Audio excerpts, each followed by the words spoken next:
Rattles. We never lose. And when I say you all will learn, and you will learn the hard way. Truth. Very dark man came out to do that video. I know that they've called you to tell you that I have petitioned them, right? NCCC, they've called you to tell you that I have petitioned them. So you have to come out and do your normal manipulative tactics. I'm a very wise woman. I know when to fight. I know when to listen. And I know when to speak. I'm not like you that speaks from the both side of the mouth. I'm not like you that is very, very manipulative, deceitful, corny. I'm far different from you. That's the difference between me and you. You've tried in all your might to bring me down, but you cannot. Because who God has made, no man can destroy. No man can destroy. I'm so glad that you yourself sat to see a lot of videos of you circulating on the same internet space. Videos that you made. Or you insisted that they cancel Naira Marley. With your own mouth. Videos that you made against them. Numerous videos. Before you decided to take a turn. So that you can know that you speak from the both side of your mouth. And people should not take you serious.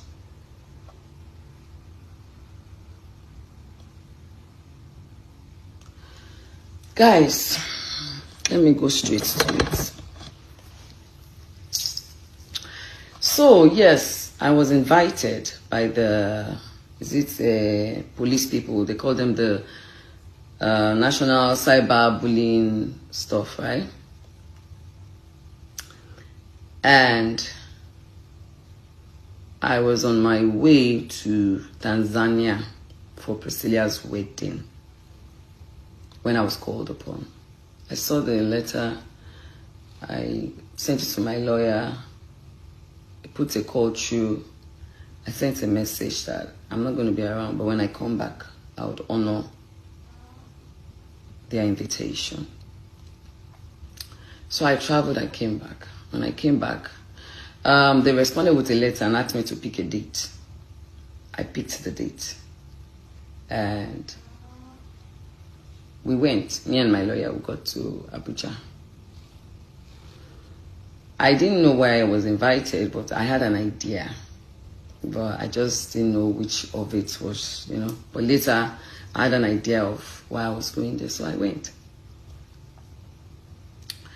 When I got there,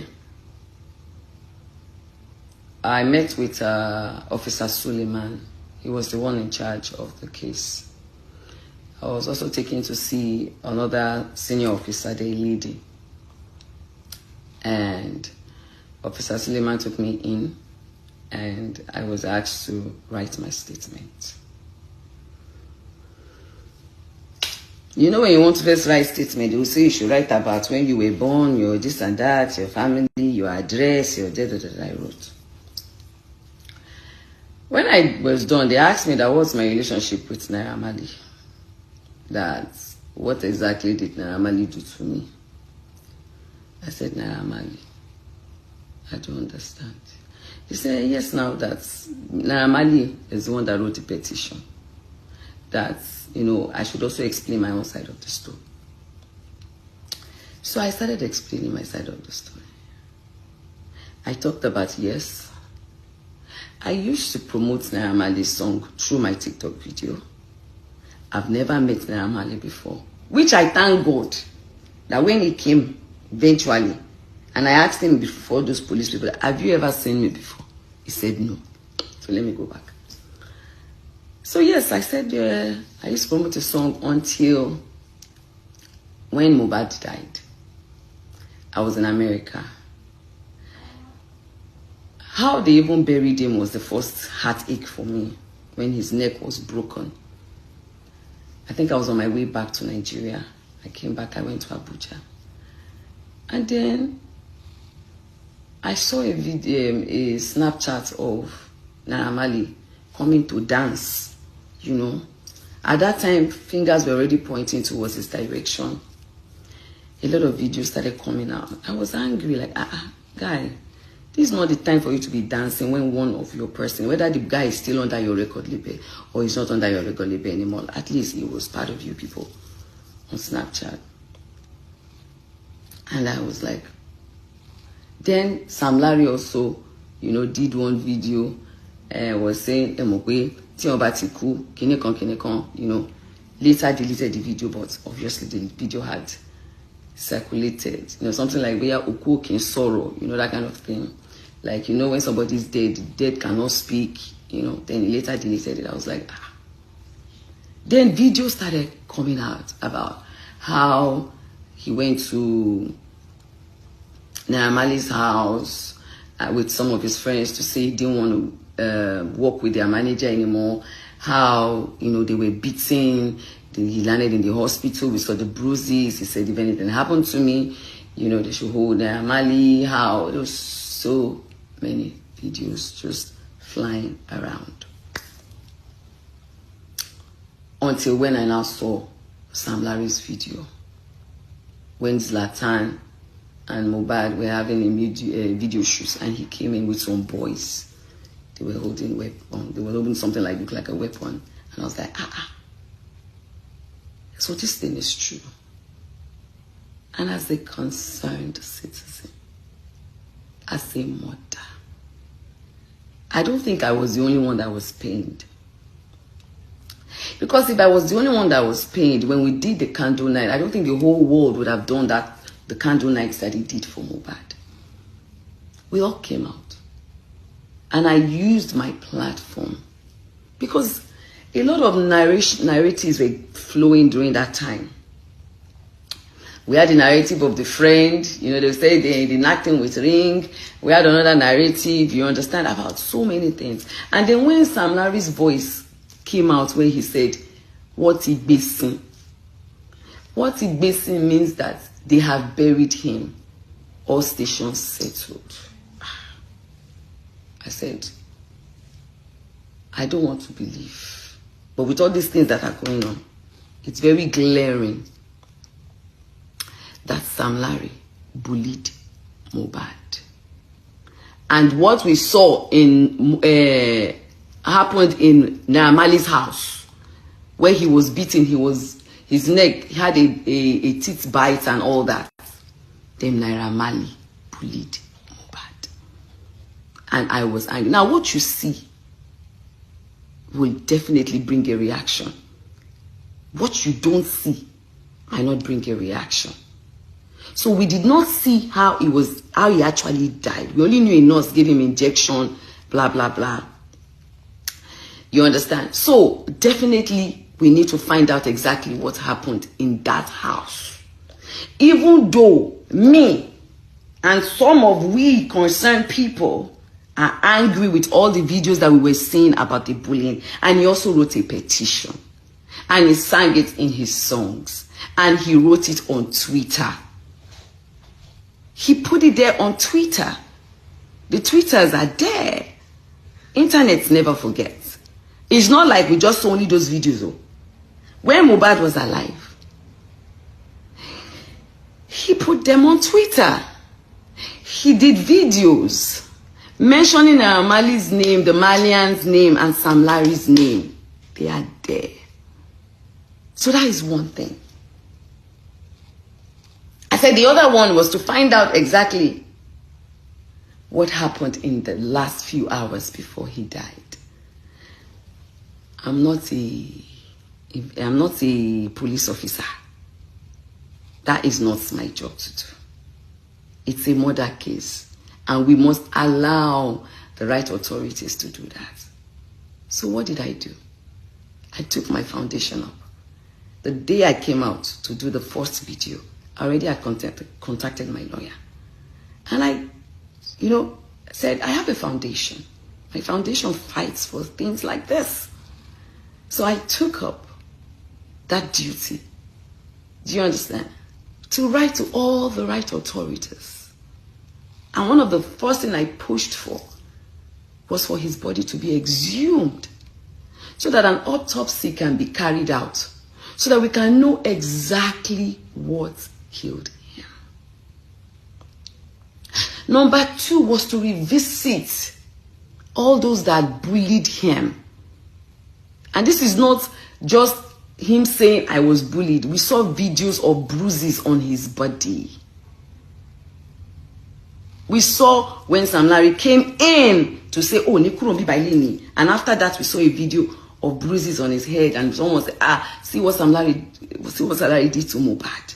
So, are we supposed to just ignore all those videos and act like it doesn't exist or it never happened? A boy died. It's one thing for you to beat a boy and the boy is still alive that can fight for himself.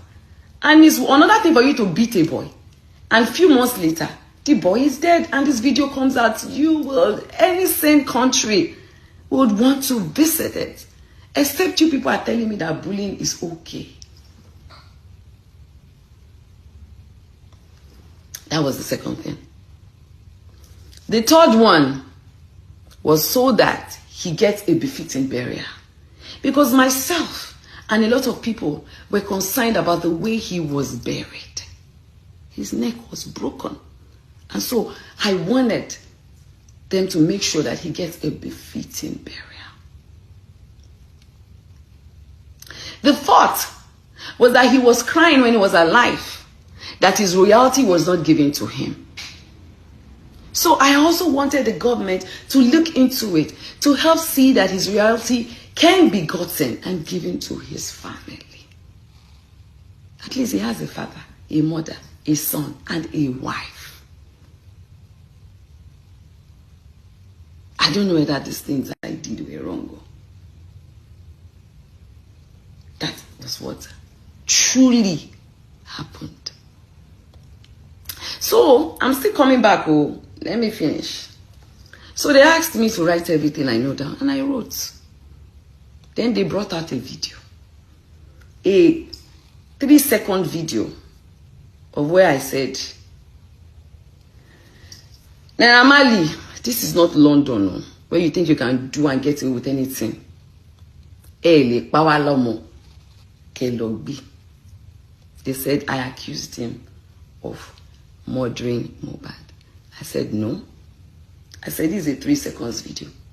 I said unfortunately this video has been for a while now, so I can't remember word for word, but I know that in this same video, me, I'm a Yoruba woman. The problem that I was saying was that you guys cannot kill this guy emotionally, spiritually, and physically because of the bullying. Not physically, Daddy, mentally rather, because of the bullying. Right? They said, okay, I should write it down. I wrote it down. My lawyer now said, you cannot base your judgment on a 3 seconds video. This video was very long, so we need to watch everything. And I said, because in this same video that people are claiming, I said it that. I said, le pasaye, can you call my long? I said, me, I'm a Yoruba woman. Do you understand? And that is how we speak. I said, but in the same video, I said, I'm not saying you're the one that killed him. I'm talking about the bullying. That, okay, if you did not bully him, and your Malians were bullying him, and Sam Larry was bullying him, what did you do? I said, you need to come and explain what you did. I said, at least I remember some of the words. Because at that time when I was there, I have not even watched the video in a very long time, but I could remember what I had said. I said, but if I had concluded within myself that Naira Marley was the one that killed Mohbad, I would not have written a petition to ask that his body be exhumed now. there would have never been anything like Corona inquest because he was already buried, cemented safe.